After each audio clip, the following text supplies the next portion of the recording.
Hi everyone, in today's video I will show you how to use whoami command on Linux.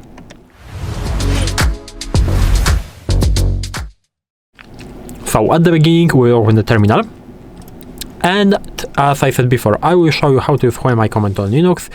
I will also show you some different commands that are similar to whoami, and I will explain you the difference. So we can start with whoami command. Whoami command basically prints the current effective user. In most cases, this is the user you are logged in as. So for example, for me, whoami command should show Ubuntu. As you can see, it is showing Ubuntu, so everything is working fine. You can use whoami with the sudo. If you will type in something like this, it will show the current user. With sudo, it shows root, because the commands will run with the elevated privileges. So as you can see, if I will type in my password, it will show root for me. So this is how works the whoami command. It prints the current effective user. We have the other two commands. I will show you two commands. The first one is id. id provides more detailed information. So it shows the user ID, as you can see, it is right there.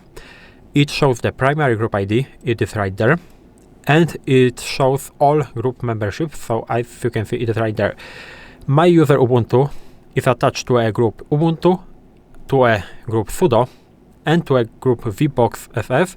I think this last group is because I am doing, if it is here because I am doing this on the virtual machine. So this is the VirtualBox group, so this is not really important, but these two groups are, I think, more important right there.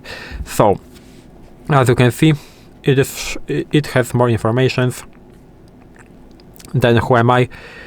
That just gives you a username without ID. So if you want to use something more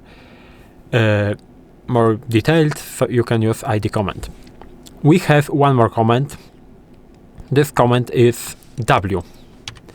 W command provides more detailed session information, so including, for example, system load and what each user is doing. So as you can see, our system has been loaded at 9:49. It is 12:07, so it is above 2 hours. So as you can see, it is working like this. And you have some more options. You can use this command like this. I think it is also very important. And maybe I will show you one more command. It is command who. This command shows all logged in users and their sessions. So for example, I have login screen and I have this terminal that I am using right there. This is basically the w command is more detailed, if the command that shows us the more detailed information about this terminal TTY2. So this is how you can use it. If you found this video helpful and you know how to use whoami command and you know a little bit about more commands like id, w and who, you can leave a like, subscribe to the channel, and I hope to see you in the next videos.